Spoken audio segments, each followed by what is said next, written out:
Chasing Ghosts on Scooters in Bars, the podcast that blends the modern scooter lifestyle with a twist of the paranormal over a cool cocktail.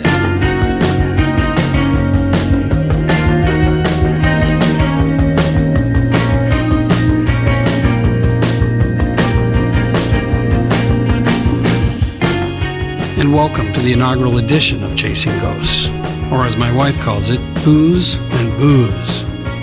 Tonight, we're featuring original music from Weeknights, a Seattle synth pop band found on iTunes, Spotify, Bandcamp, or just about anywhere you can find great music. My name is Mark Elgin. I am an avid scooter rider and have a persistent and nagging interest in ghosts and the paranormal, though I'm no expert or professional, and I certainly respect those that are. So I'm sitting with Mark Shelbert. He's joining me tonight on the very first Chasing Ghosts podcast. He's been a member of the scooter team for 6 years, maybe 7, and he's here as the cynic. He's the guy here giving us a very above board perspective on things, whereas I tend to go into the paranormal a little bit. I view it as a dose of reality and a reality check to make sure we stay grounded. In fact, my friends think I am a little nuts to try and combine a podcast of scooter riding and ghost stories and bars, but I think it's one of the most natural things in the world. I mean, who doesn't find joy in riding a scooter or enjoying a great ghost story? And everybody loves a classic bar, don't they? Oh, I've found nothing but joy in happiness in bars. But it's all the things we love and that we love to talk about. So after 10 years of knocking around Washington in the Northwest with a group of guys riding scooters looking for those classic pubs or dive bars or haunted taverns on our annual Pub Scoots, we decided to talk about our adventures and share some bartender and server ghost stories and just talk scooters. Does that make sense? Oh, absolutely. You know, there's a little bit of history that goes behind these rides. It started about 12 years ago with my brother who had a vision. And his vision was load our scooters with everything we had to use for a one-night trip, including, firewood and moonshine, whiskey, stools. Well, you guys are going all out here with the detail. We had our tent, our sleeping bags, and our clothes. And realized that frankly, that wasn't as much fun as getting a luxury hotel room. I can honestly say I'm glad I wasn't part of the early years. So back in the day, my brother was riding a Stella, a 150 Stella that he shifted on the side, and I was riding a Vespa 150 LX. And I think what happened is my 150 Vespa LX kicked his Stella's ass, and so he immediately went out and bought a 250 GTS Vespa, of which we both had one shortly after that. He now has a blacked out Vespa 300 Super, which is very cool. Do you notice his mirrors are all black? All his trim is all black? I've noticed a lot of work that Bob has put in on this trying to one-up you. I've noticed a sibling rivalry for many years now between the two of you. Well, it's. I'd like to say he's put a lot of work in it, but he hauls it to the shop and has them do it. Well, no, that's interesting because I've seen you do your own handiwork, for example, on your muffler, which sounds pretty darn impressive. Well, I did have a group of guys watching a football game after many Jell-O shots helped me do it, but it did come, that Akrapovic exhaust really came out great. I'm still got my 250 and he's got a 300 now, but I just can't seem to give up my bike. It still speaks to me. Well, it should. It's got a lot of character. It reflects a lot of the journeys that have taken place over the years. I think it has, 75, 100 stickers on it?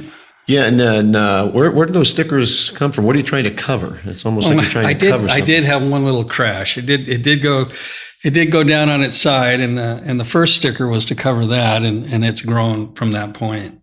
But back to the scooter and the pub scoots. It was fun to camp that first time, maybe 2 times out. But as we added more riders, we ended up now renting luxury condos on our trips and haunted hotels, and we have multi-day trips. It's not just a one-night deal.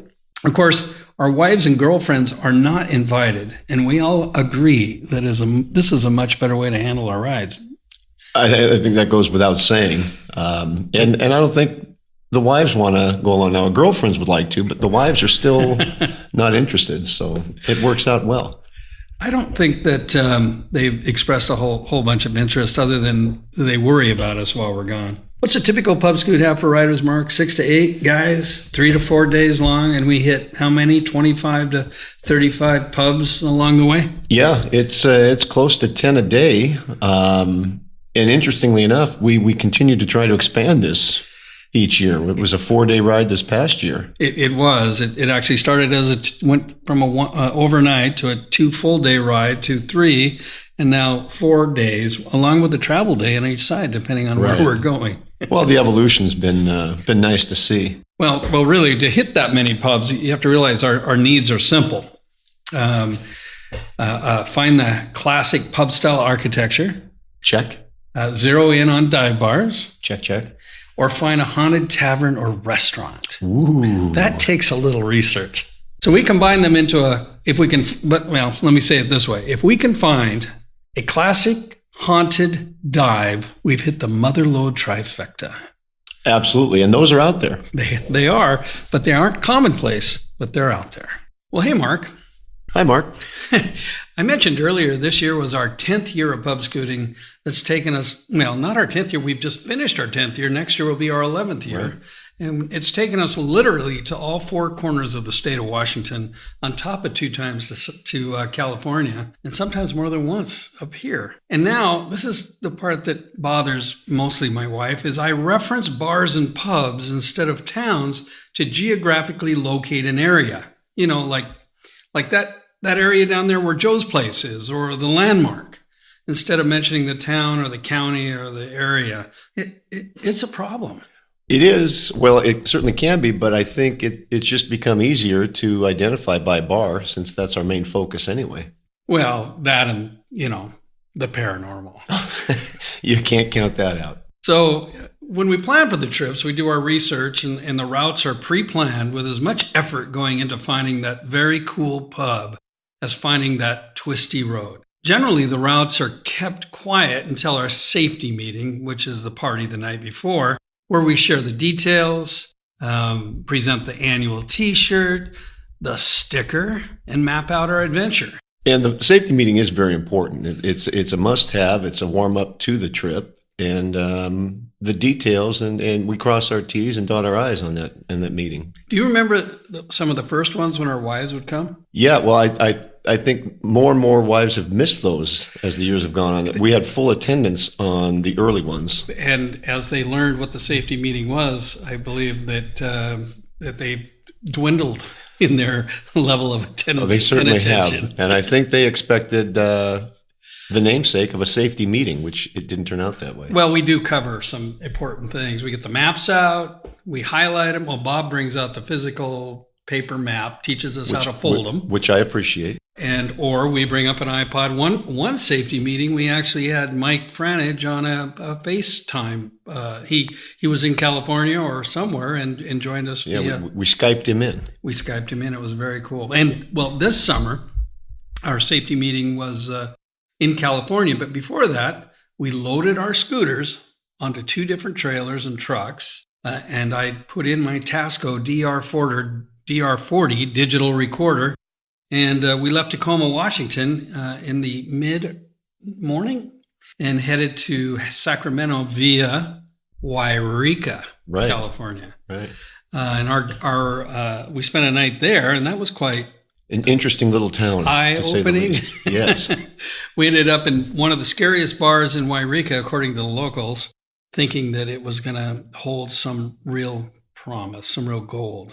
Well, it basically held some real fear. It was genuine death threats. They call it the stabbing cabin, right? It was, right. Time to go, Mark. Yes, we had to leave. But we ended up finding some great places down there as we headed to Sacramento, or as we were planning to head to Sacramento for the next day to ride into the gold country in the Sierra Nevada mountains and all the way over to Tahoe and then back into the Delta, once again, all in search of great pubs and ghost stories.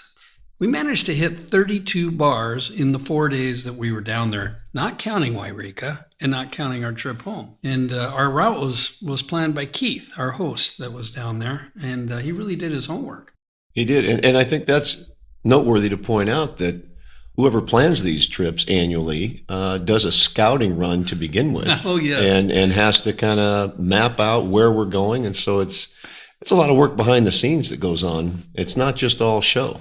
Well, in 2013, for Islands 2013, Bob and I did a scouting trip. I mentioned to Beth that we were going to be checking out a few places along the way. And when we returned, like some 14 hours later, she didn't realize that the scouting trip was very similar to the actual trip. Well, it paid off. It was one hell of a good trip. It was. So there I am. I'm on my stickered red Vespa 250 GTS. Bob is on his 300 Super, getting ready in Sacramento. Mark, tell us about your scooter. Well, I've got a little bit different. I'm the only one, well, not the only one, I guess, anymore, but I'm on an Aprilia Scarvalho 200. A little undersized, but I more than make up for it with my own personal power and grit. Well, you tend to keep up with everybody because you have Dr. Pulley installed. I do, and my, what a difference he's made. So we have Lonnie, who also joins us. In fact, we're going to invite Lonnie to come in and make some comments a little bit later. I think we'd like to hear from the lizard. Why do they call him the lizard? I'll have him tell you why. It's pretty good, though. Well, I think we all know. So we got Greg Wombold. He's on his borrowed Honda Elite 250. That's about 25 years old and runs perfectly. He's never missed a beat on that thing. And the 20-year-old brown leather coat with the American flag attached with duct tape. He's never looked more like a Vietnam vet than ever. Well, he's got the look because he does wear the gloves that are tan. That's right. Work gloves. He wears the deerskin work gloves. He's probably more protected than any of us on the ride. And then we have Mike, who is already down. He's from here, but he was working in San Francisco, and he rode in on his Vespa 250 GTS over the mountains to Truckee and then up the hills through Donner Pass. Yeah, he met us halfway. We called him Ike on that trip because it wasn't a full trip from Mike. And then our host, Keith, with his Kimco 250 Grand Vista, which looks like it's out of a Japanese anime porn flick. And so does he, actually. He's a handsome man. Our planned ride was about a 700-mile ordeal, and we never tried to ride longer than 30 or 40 minutes between stops. I mean, why exhaust ourselves? Well, and that's where leg cramps come from. Well, and other challenges. It just hurts. I mean, scooters are not designed to be ridden long distances all in a row. And that hot weather, someone could get thirsty along the way as well. In fact, to mention that, our first scheduled stop was in Fair Oaks, California, at a classic and friendly pub called Stockman Club. Right, and a lot of cocks rolling around there. Well, the town is famous for chickens and roosters to roam freely in the town, and they do. Yeah. So this place has a stucco interior with a little Spanish flair, a vertical antique neon sign that didn't seem to be working but still looked great, a perfect patina on it, a heavy oak door, and all of this was a welcome sight at about 10 a.m. on a Thursday morning. Right. Set the tone very well, but correct me if I'm wrong, but is this not the first time you broke out the paranormal gear and did an interview? This was the first time the right. DR40 came out, and we talked to both Scott and his bartender about what goes on in that bar when the lights are out. Right. But before I did that, and trying to stay on my semi-paleo diet... Oh, that's right. I remember that. I ordered a Tito's and soda with a squeeze of lime and lemon. They were not in the mood to muddle that morning. Well, you know that Tito's is a lot of marketing bullshit. That's what they say. But we did settle in to absorb the character and charm of this long-established bar. At least I did. Well, we all settled in right behind you. Stockman Club has 4 stars on Yelp with comments like, a solid choice for drinkers, a perfectly quaint and friendly dive bar. So we were pretty happy this was our first stop. The owner was not in, but his manager, Scott, was there, telling us about an upstairs fire, loss of life, a jukebox that turns on by itself. Well, let's just hear a little in Scott's own words. We're talking to Scott, who manages Stockman's, and he's going to give us a brief history of this bar that has the 3rd oldest liquor license in Sacramento County. Is that correct? That is correct.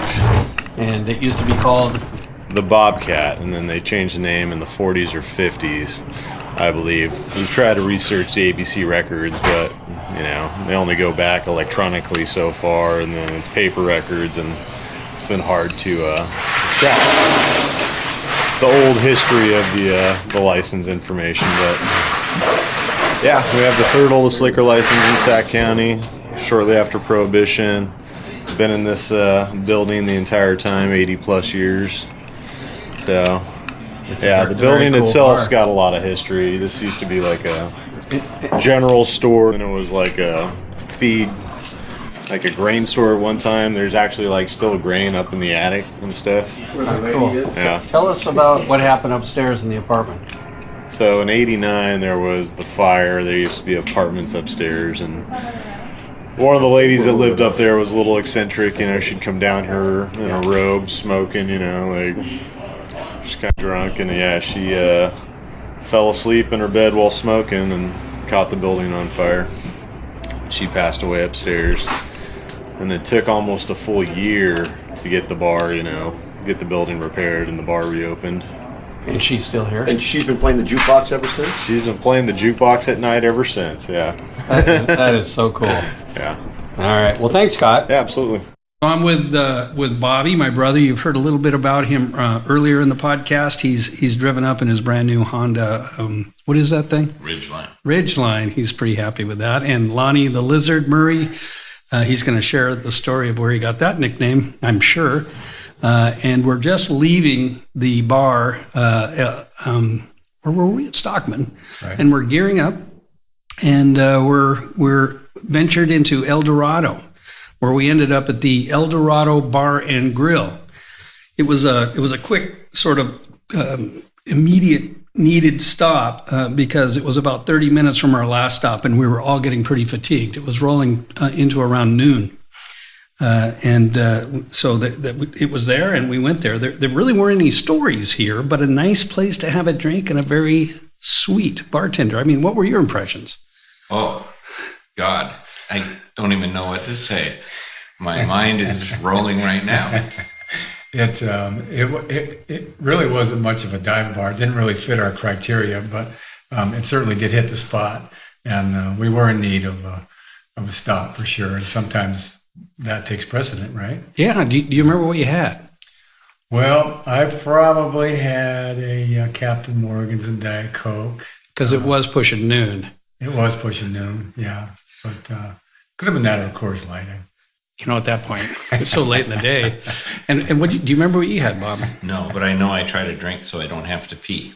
So, you know, like something short, not a big beer. Correct. It would be like a, Pinot Grigio or something. Probably what I had. Sun was out, It was, and we were in California, and it was daylight. And I'm sure I had another Tito's and soda, trying to stay on my program, though I was probably already faltering in my decision making. We finished up there. We even got a photo with the new manager, new owner who'd only owned the place. And the flirtatious bartender. She wasn't really flirtatious. She was friendly. She put up with us. She was like a cheerleader to me. She was? Yeah. I love cheerleaders. That's a different podcast. So our next stop was going to be Folsom, where we were driving along the hillside there along the way, and a window rolls down from an SUV. I can't remember what brand it was. And a beautiful woman, who we later learned her name was Melanie or Mel, said, "Hey, where are you guys going?" And we said, "Well, we're heading up to Folsom to the Sutter Club to experience a classic bar." And they said, "Well, we own a bar. We own a bar called Doyle's." So I categorized that, put it in my head. They rolled up their window and off they went. And we headed off to the Sutter Club and parked our scooters right in front of some mall, antique mall, and walked across the street to go into the Sutter Club. It was kind of an old town look, right? It was, Bob. Bob is also the oldest person here. Boardwalks there. They were actually wooden sidewalks, yes. I do remember that, and so quickly though, what I remember about Doyle's is Well, we're not at Doyle's yet, though. Oh, that's going to be our last stop of this conversation. oh, pardon me.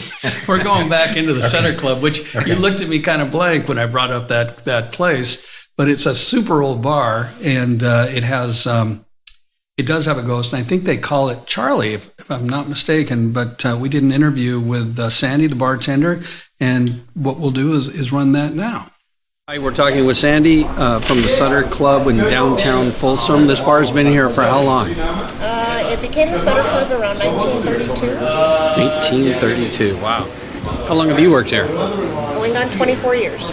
Wow. So you've seen some stuff. I have. Is this bar haunted? I believe that it is. Can you tell us a little bit about what's haunting it?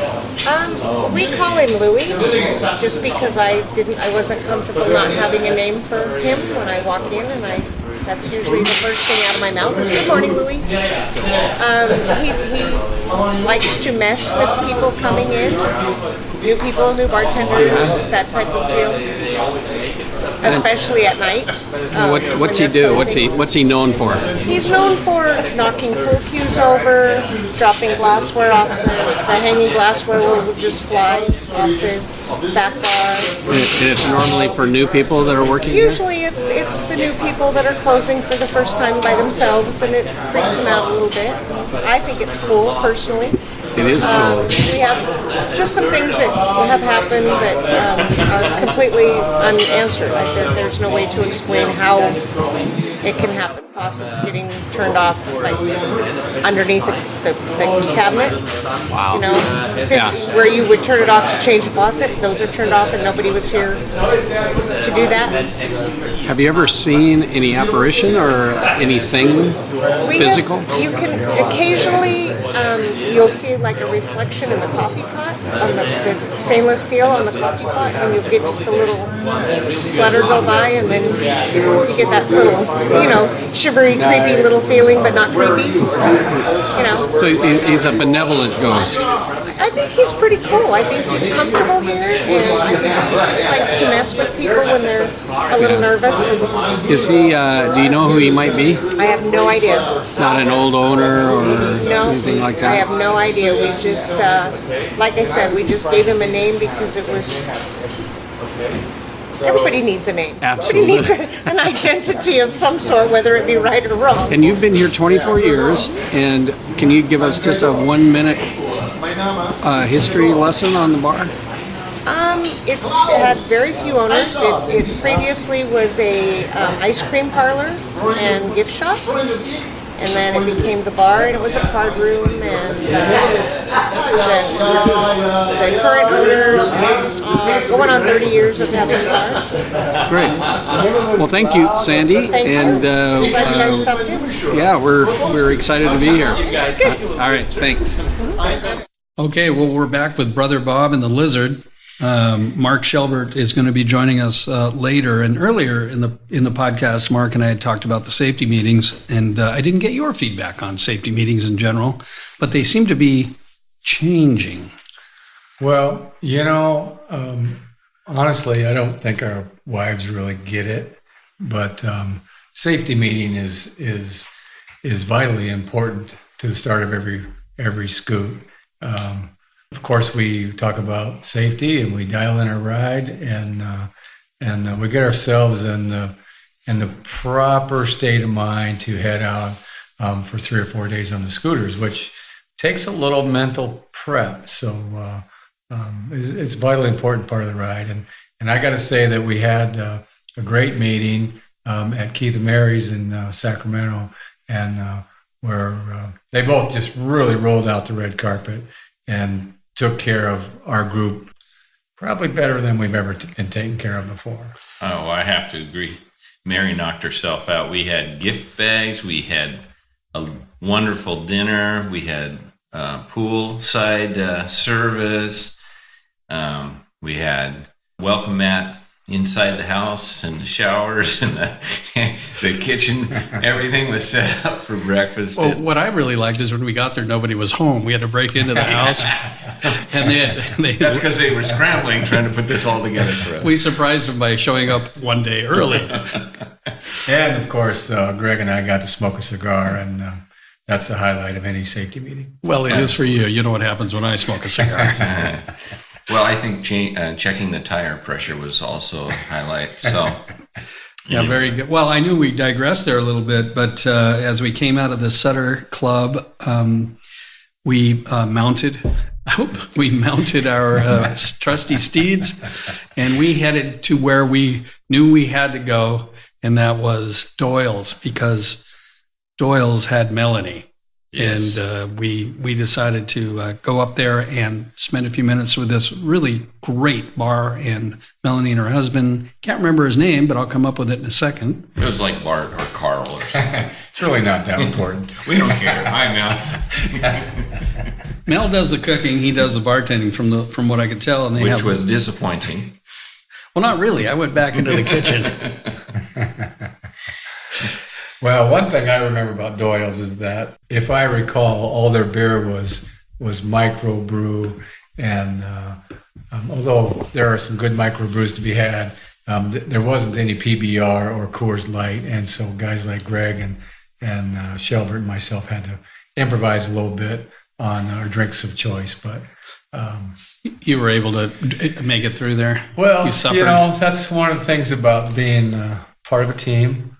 You know, sometimes you have to change it up on the fly, and I think we have that ability to do that. To pick a different drink. Yeah, it's like being married. You got to be flexible. So Melanie's husband's Pat. Oh, Pat. And Pat and Melanie actually had a few words for us. But before we get into what they had to say, if you're in Folsom or the surrounding Folsom area, go to Doyle's. What a cool, clean little place. It really is. And then you can go visit your convict relative. Yeah.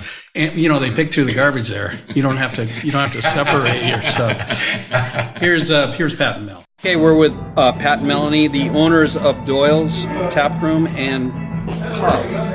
And they're going to talk a little bit about their unique bar. We'll start with Pat.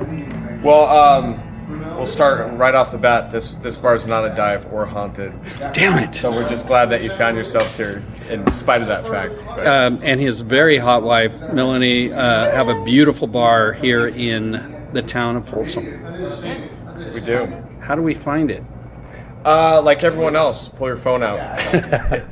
You know, that's how we stopped you guys on the side of the road and just told you what the name of the place was. They saw our scooters and said, "Where are you going?" Invited us to their bar, and it is really nice. So Doyle's, thank you. Yeah, thank you. Cheers.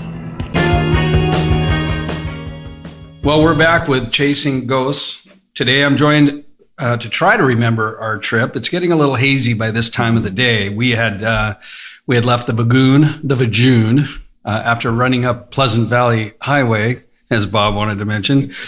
Bob Helgen, Mark Shelbert here, and Lonnie just couldn't make it today. But he's going to try and make it at some point.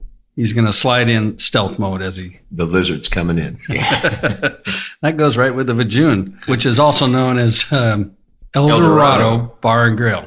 Wonderful place. I guess it's called that because it had something to do with a skull on the wall and what it looks like. So from there, we headed up Highway 49 and ended up at a place called the Coloma Club. What are your thoughts about that place, Bob? Rustic. Great burger. Yeah, we ended up. But then we got almost in a little bit of trouble with the biker gang that showed up. So we had managed to already put a pretty good dent in the day, feeling pretty good. Decided it was time to eat. We did enjoy the burger, although I had a taco salad and I took a picture of it. And it looked delicious. It was, and once again, it held to my paleo diet intentions. God, you're good. I was good for a while. So we all parked our trusty scooters, our Vespas, Aprilias, and Honda, plus one Kia. What is Kimco? Kimco is that's right. And we parked out front. We had our food coming, and in comes the whole Harley team of about 15 to 20 guys and their wives. And they were dressed to the nines. Oh, leathered out. It's a fashion show on those things. They try. They do a good job. It's all about protection. We had to let them know we weren't a danger. We weren't going to hurt them. Well, and And I thought you were pretty courageous to go right in the middle of the whole pack once again. Once again. Well, I just can't let them feel like something bad's going to happen. I have to let them know how friendly we are and open we are to those guys riding those big, ugly hogs. But I did go out to my scooter and get my concealed weapon. You were the only one packing on the trip. We were well protected, though. I probably went, I was a little too enthusiastic with the guys. I went a bit too far, and finally their wives looked at me, and I felt Mark's hand on my shoulder pulling me back to the bar. So I sat down and finished my taco salad and let the preserved romaine soak up. It was just time to regroup. It certainly was. Our friend Keith, though, made a date to meet them later at another night. Bar. Yeah. Where was that going to be? I can't remember. Hidden Valley? No. Grass Valley? Grass Valley. Right. That was going to be our final destination. Right. But before we got there, we spent a little time at the Coloma Club eating, and Linda, our bartender, let us know that she had been haunted at the Coloma Club, but it was her and not the place itself. And so let's hear a real quick story from Linda and her experience in the Coloma Club. Okay, we're with Linda from the Coloma Club. She's been here for 14 years, and this is in the Sierra Nevada mountains. And this club has been here how long? My boss has had it 30 years. How long has it been here before that? At least since the 50s. Yeah, very, very cool. It looks like it's from the 1800s with the building. Yeah. So a lot of gold was mined around here, and Yes. a lot of people died around here. But have you ever been haunted in this bar? Yes, I had a situation where my husband had passed away, and then I had a lady come in here and tell me that she saw his figure standing by the wood stove across the building. While you were working? Yes, he's watching it. Wow. Describe the relationship of the wood stove to the bar. So, anything else or stories you've heard about this besides that? No, I haven't. Sherry, have you heard any stories about ghosts in this building? So you got haunted, not the building. Yes. Seems like You know what? The good news is he's out there. Yes. Oh, yeah. He's Yeah, out there that's all the time. any other signals you've gotten elsewhere? Or? Oh, at home. Yeah, all give- the time. give us one Music of those. plays. Like our song, I Can Only Imagine was the song I played at a service, and that plays every time I'm thinking about him or talking to him. It comes on the radio or somewhere? Wow, that's so Yeah, cool. it's Well, very cool. well, thank you, and what a great bar. Okay, thank you. All right. Enjoy your trip. Ooh, Wow. that was spooky. All right. Real. I wonder how Linda's doing today. I think she's comforted by the fact that she was visited by her deceased husband there at the club. From there, we I guess we were on Forest Hill Road. That's when I think that. Right. I recall something to that ilk. So Pleasant Valley, Highway 49, Forest Hill Road, where we took a cutoff to the Iowa. It's called the Iowa Hill Cutoff. I believe so. You remember that road? Oh, yeah. That was a twisty Yeah, that was- road. We thought it was one way almost the whole. It was a 21-mile trip or so to Iowa Hills General Store. It was twisty all the way. We thought it was one way until a car damn near took us all out. Yeah, and there's no lines, no stripes on the road. And one side of it goes downhill. So it was a great part of the ride. And at that point we pulled into the Iowa Hills General Store, and the first of Keith's miscalculations, though humorous and not important, was that they weren't open. And so it began. So we fortunately brought a cooler with some beers Well, in it. Keith did have some good foresight on that, and thought we'd be pulling over at some point. And we did. We sat on the porch, and then we all had a little retrospective on the trip. And there's a little bit of wind noise in this. We are still learning. I'm still learning how to operate my DR40 digital 4-track recorder, which we're recording on today, and got these thoughts from the guys. Here I sit with my pub scoot friends. To my left, my brother Bobby, who actually bought the first Elite 80 back in what year, Bob? 98. 1998. And Greg, who borrows a scooter every year, that's an Elite 250. Rhonda. And Lonnie Murray, who a great friend and neighbor, joined the scooter club, the scooter trash, frankly, sometime in about 2011. 11. Mark Shelbert, hello. He rides an Aprilia 200 that he picked up for a song up in Bellingham. Thanks to a good friend of mine. And Keith Womble with his Kimco 250. That is correct. Grand Dink in most markets. Very nice. It's it looks very. What's the Asian animation? It looks anime. It looks a little anime. Scooter race rocket. And we've just cruised through Forest Hills, all through Northern California. We've put on about 100 and We're right at about 90 miles right now. 90 miles, and so we're just going to reflect a little bit and get from our leader first, Keith, who designed the ride. Keith, can you give us some thoughts about today? Well, I think it's been a good day. I think the stops have been. I thought they would be good. It turns out they've been very fun. People have been nice and generally receptive to our scooters. Yeah, we did run into a Harley crew. We did run into a Harley crew. We're going to see them again in Angels Camp. Do you think it'll be positive? It'll be okay. Knives and guns. At Clausen's. Nice. Which is one of the bars. Well, anyway, and I'm with a great group of guys. That's the fun part. So you've done a good job putting this ride together. It's a 4-day ride. We're 1 day in. We've recorded 5 different ghost stories from servers and bartenders in the business, and we're finding that they're pretty open to talking about it. And we have 20 miles to go today.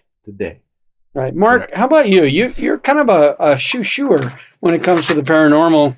You're rolling your eyes and a little bit of a dick. Am I on? Well, first of all, I'd like to thank a few people that made this whole thing possible. My dear wife, Molly.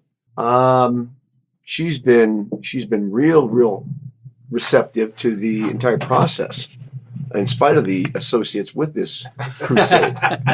But yeah, no, I'm not into the paranormal as the booze or the booze and booze director would like me to be, but it's a reality that I just can't accept. I think it's important that every group has a skeptic because it keeps you grounded, right? That's a good point. But I'm supportive of your process because I'm your bag man.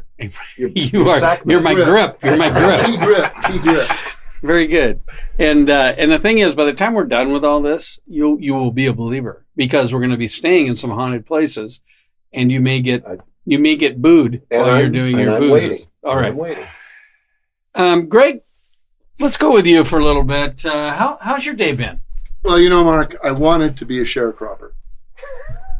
However, most of those roles have been taken, so I felt that hitting the road with a Honda would really be the way to go. I'm not necessarily skeptical of the paranormal, but I've yet to be convinced. I'm open to the process. How are you a believer in the booze? Indeed, I am. I think that this has been a great trip. I want to thank my little brother for putting this together because it's been absolutely spectacular so far. Every stop has been greeted openly with the paranormal. People have been receptive to your quest. Yeah, except for you all. No, but we're here again.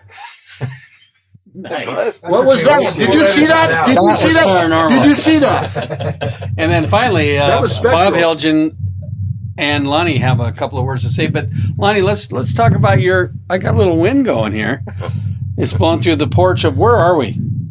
Iowa Hill At a closed down, it looks to be 100-year-old plus I think I saw the bar it's probably sitting on the porch. 150 years old. And it used to be a post office? It's a post office, general store, bar. What's it called? This is town. Iowa Hill store. I did Iowa see the Hills. ghost of Hayden Fry. This is the Iowa Hill. Lonnie, why don't you give us a couple of words? How's your ride been? Well, on my relatively new 300 Vespa,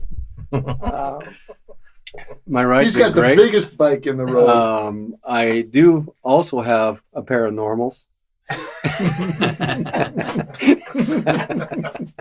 and I'm happy. I'm more than happy to be out here with this great group of guys and sharing a Swisher suite with my friend Greg. Easy for you to say.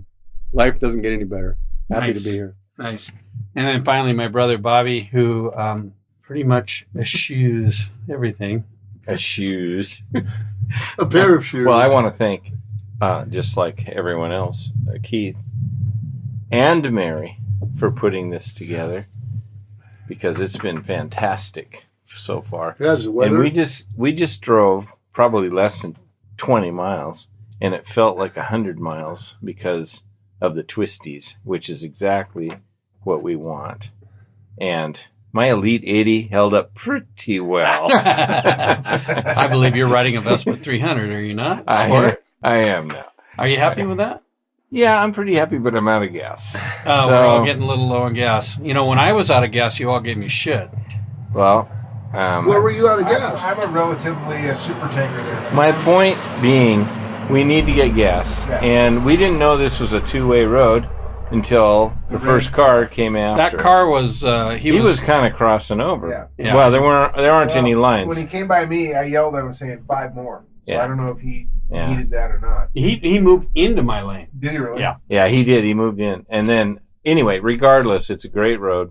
Looking forward to the evening at our hotel, which is quite old, and all the people that we're going to meet, which, by the way, brings up Some living and some dead. Yeah, which brings up one more point I want to make, and that is, so far, every place we've stopped, we've had people tending the premises, the bars, that have been extremely friendly and cooperative, and it's been great. Fuck you, Bobby. And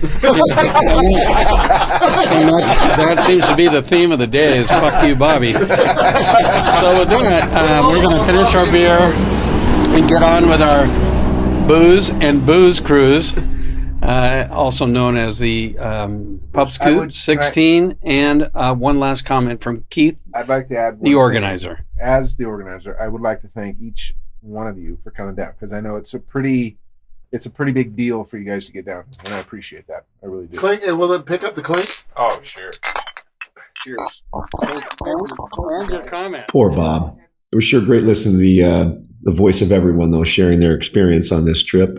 But we are getting a little long in the tooth here, Mark, and perhaps we should put a ribbon on this episode, and think about episode 2. Well, we need to keep this thing going. And so we'll be starting out episode 2, heading toward Grass Valley, the hotel, Haunted. the Holbrook, and where we stayed in room 3, the most haunted room in the hotel, and then heading on to Nevada City and beyond. So we'll finish episode 1 of season 1 with the weeknights from Seattle with the complete song, These Bodies of Ours, and say thank you for listening to Chasing Ghosts on Scooters in Bars.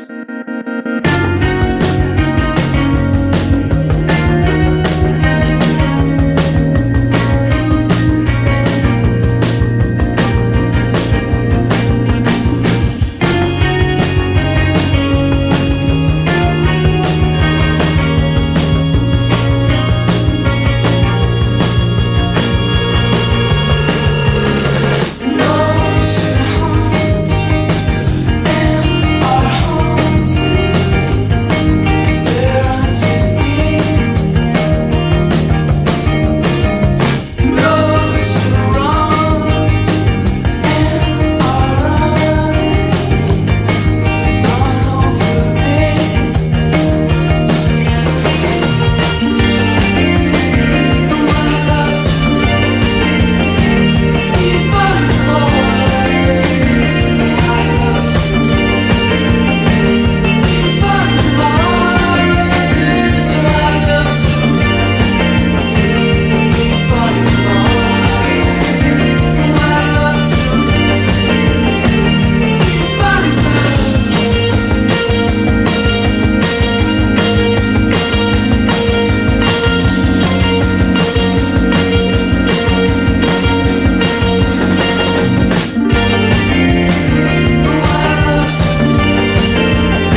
This podcast and all others, including the music by Weeknights, is copyright by Chasing Ghosts on Scooters in Bars. You hear that?